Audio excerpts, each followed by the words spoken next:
students, welcome to the new lecture. Today we are going to learn a new equation of quaternary, new Cartesian equation of quaternary. Rather, we can say that it is not the new equation, it is the approximation of the common quaternary's equation. Now, what does this title means? Approximation of the common quaternary. Let us understand. We know that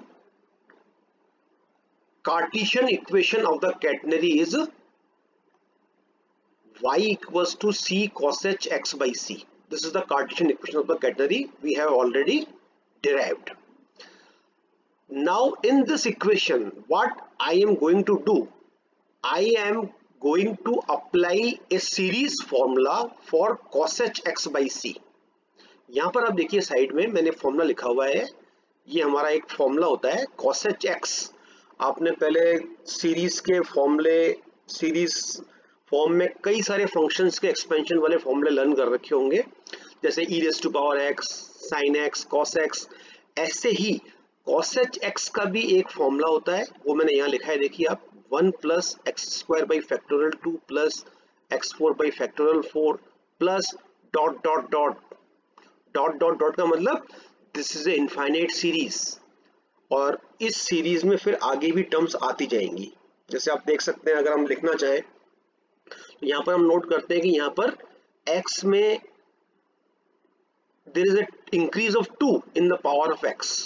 तो अगर मैं next term लिखना चाहूँ तो यहाँ आएगी x to the power 6, और नीचे हम क्या नोटिस कर रहे हैं कि जितनी यहाँ पर पावर है x पर, उतना ही फैक्टोरियल में नंबर आ रहा है नीचे.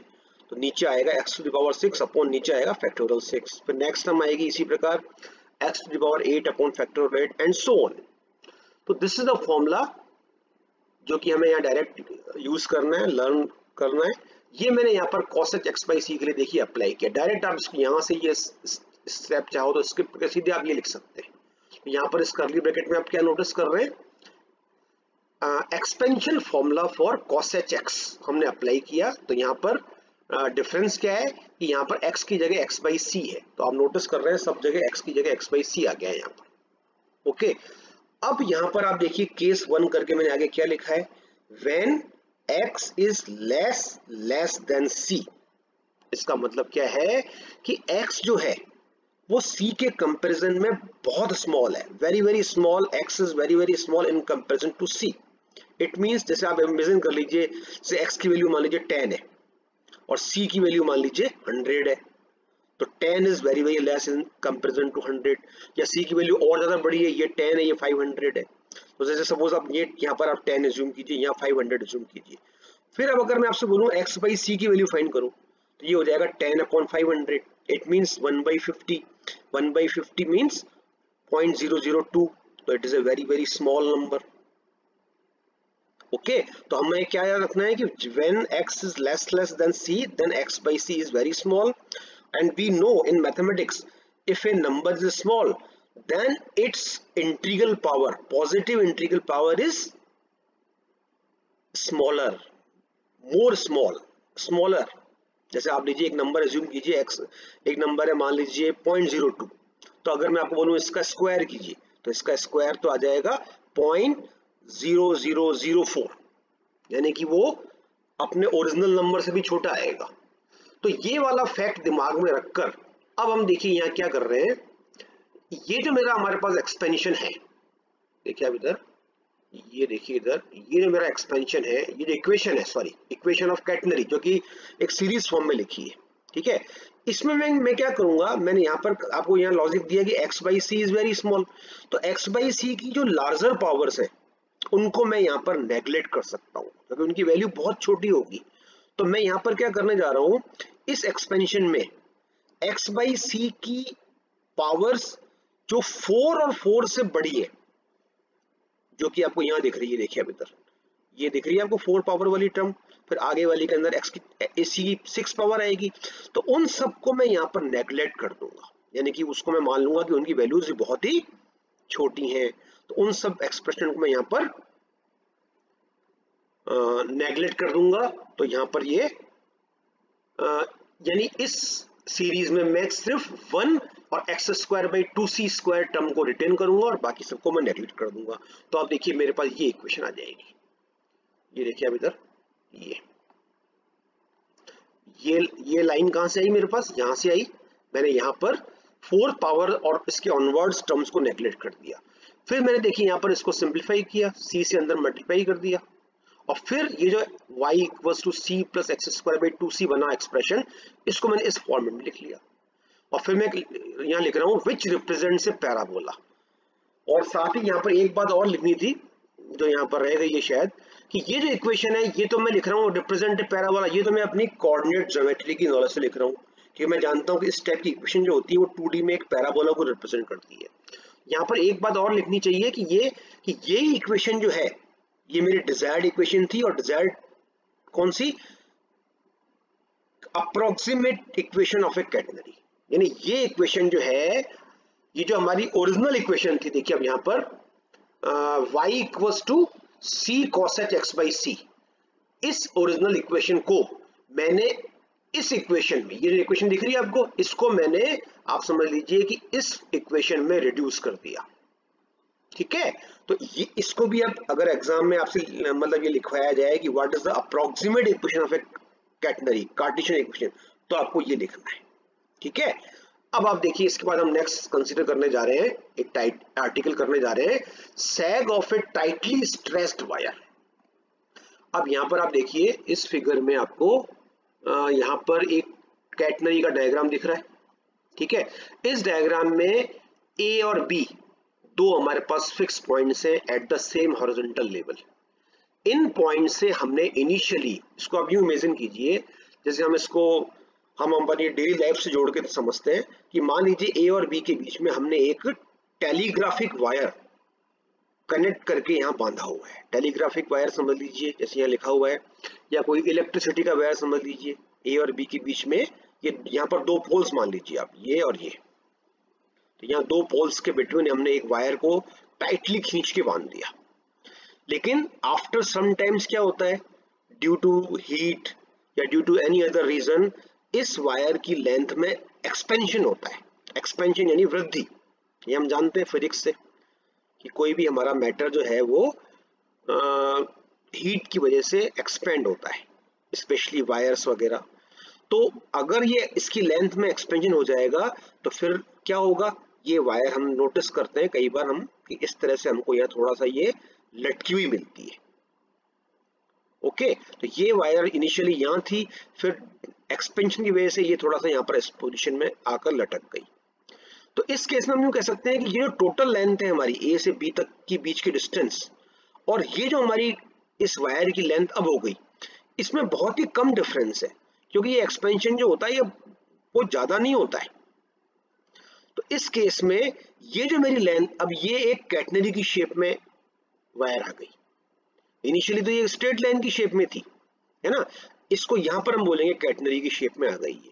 तो अब ये जो डिस्टेंस है, m क्या है, middle point of A and B, और c क्या है, lowest point of the catenary, तो ये डिस्टेंस कहलाती है सैग, हम जानते हैं। तो ये क्या कहलाएगा, sag of a tightly stressed wire. तो हम यहाँ पर करने क्या जा रहे हैं, सैग के बारे में तो हम पहले से जानते हैं, हम इस सैग के लिए यहाँ पर एक फॉर्मूला ड्राइव करने जा रहे हैं। तो क्या सैग का कोई फॉर्मूला अलग से कोई होता है, तो एक्चुअली यहाँ पर जो हम सैग का फॉर्मूला ड्राइव करने जा रहे हैं वो अप्रोक्सीमेशन केसेस के लिए वैलिड होगा, नॉट ऑलवेज। ठीक है, तो आप देखिए जरा इधर, यहाँ पर सबसे पहले मैंने स्टार्टिंग ही किससे किया है, here x is less than c, ये अप्रोक्सीमेशन केस है। और हम ऊपर हम अभी जस्ट कह चुके हैं आपको कि जब x लेस देन c होता है तब हमारे पास इधर देखिए इक्वेशन नंबर 1 होल्ड करती है। तो अब इस इक्वेशन नंबर 1 से मैंने ध्यान से देखिए, अब इधर ये जो ब्रैकेट में क्या लिखा है यहाँ पर y माइनस सी, इसकी वैल्यू मैंने यहाँ लिखी है, क्योंकि यहाँ लिख रहा हूँ फ्रॉम 1, तो y माइनस सी की बताइए ऊपर से वैल्यू क्या आएगी, एक्स स्क्वायर बाई 2c। और ये जो y माइनस सी है इसको हम जरा फिगर में देखें, ये फिगर में हमारी डिस्टेंस हो जाएगी mc डिस्टेंस। क्यों, क्योंकि अब देखिए y में यहाँ किसको अज्यूम कर रहा हूँ, इस a पॉइंट के कोऑर्डिनेट को, ये मार्क कर रखा है मैंने y, और स्मॉल सी डिस्टेंस ये होती है। तो इस पूरी लेंथ में से अगर मैं ये लेंथ माइनस कर दूं तो ये लेंथ बचेगी, यानी ये डिस्टेंस है y माइनस सी। इसलिए मैंने ये लिखा है कि y माइनस सी जो है it is mc in figure, और mc को हमने यहाँ पर एज्यूम किया है k से, k को हमने यहाँ पर इसको मान लिया है कि लेट mc डिस्टेंस भी k, तो यहाँ पर मैंने k पुट कर दिया, तो ये एक फॉर्मूला बन गया मेरा k। तो k से मतलब मैं क्या समझूंगा, sec, k मींस sec। तो अब मैं यहाँ पर एक sec का फॉर्मूला, इसको मैं यहाँ पर लर्न करूंगा कि sec इक्वल्स टू, देखिए अब क्या लिखा मैंने ब्रैकेट में, x coordinate of highest point. तो x कौन है, ये x, देखिए अब ये रहा x, तो ये x क्या है, x कोऑर्डिनेट है किसका, a पॉइंट का, a यानी हाईएस्ट पॉइंट का, ठीक है। तो x की जगह मैंने पुट किया x coordinate of highest point square upon 2c। तो ये फॉर्मूला आपको लर्न करना है, और ये फॉर्मूला अपन को कब अप्लाई करना है, जब हमको क्वेश्चंस में ये गिवन हो कि x is less than c, यानी कि in other words approximation cases हो, ठीक है। तो जिस प्रकार मैं इसको कहूंगा कि this is the formula applicable in approximation cases, not always. फिर मैंने देखिए आप एक और अप्रोक्सीमेशन केस का फॉर्मूला यहाँ पर मैंने डिराइव किया है, तो आप यहाँ पर देखिए, आप अगेन करके मैंने लिखा है यहाँ पर,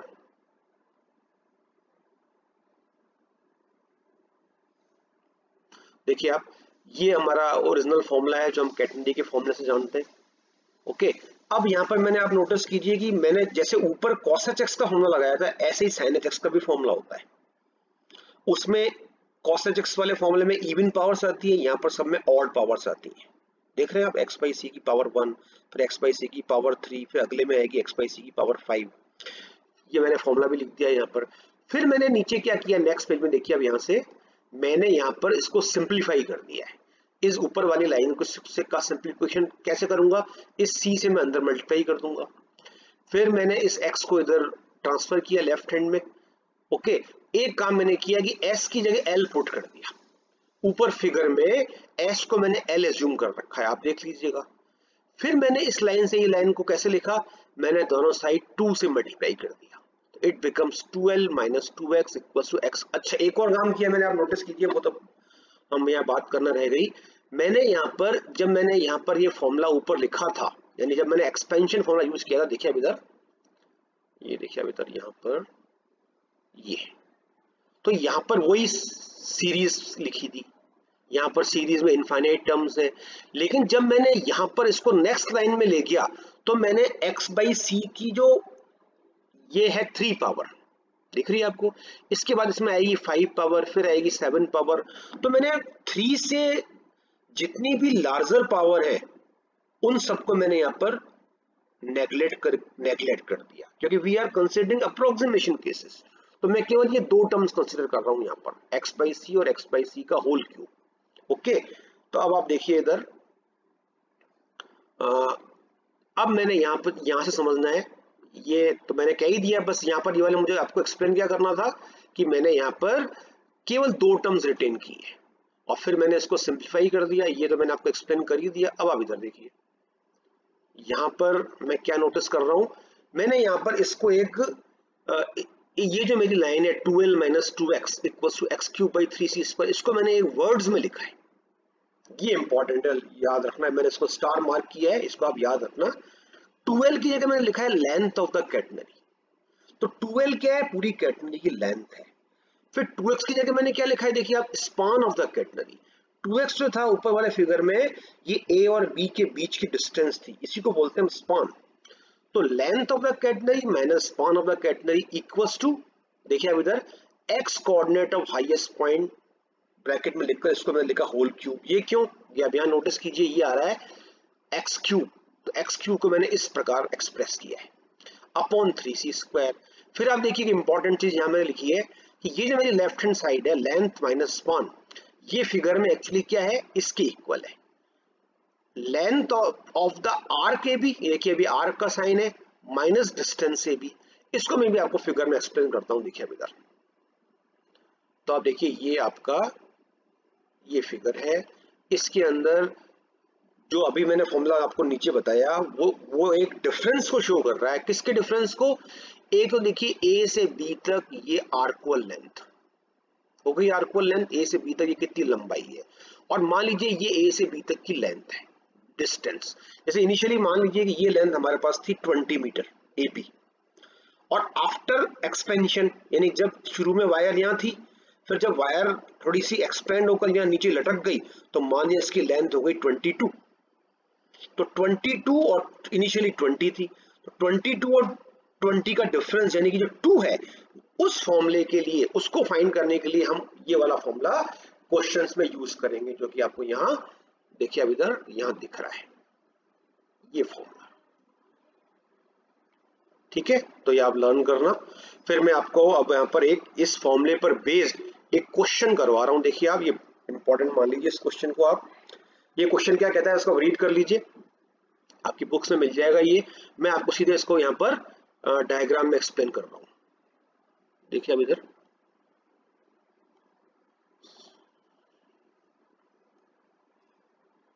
देखिए अब इधर ये मेरे पास ए टू बी के बिटवीन एक मेरे पास एक वायर है।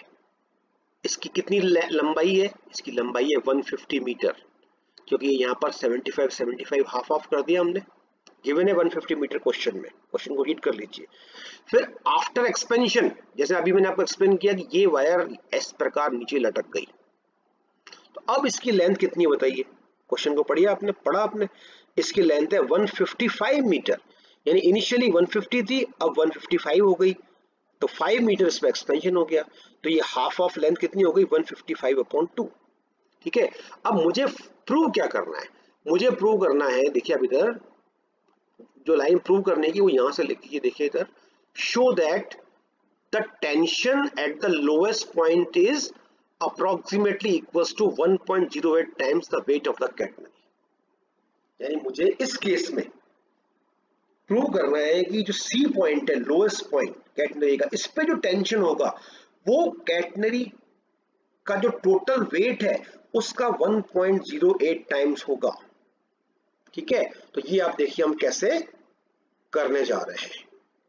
तो आप देखिए इधर,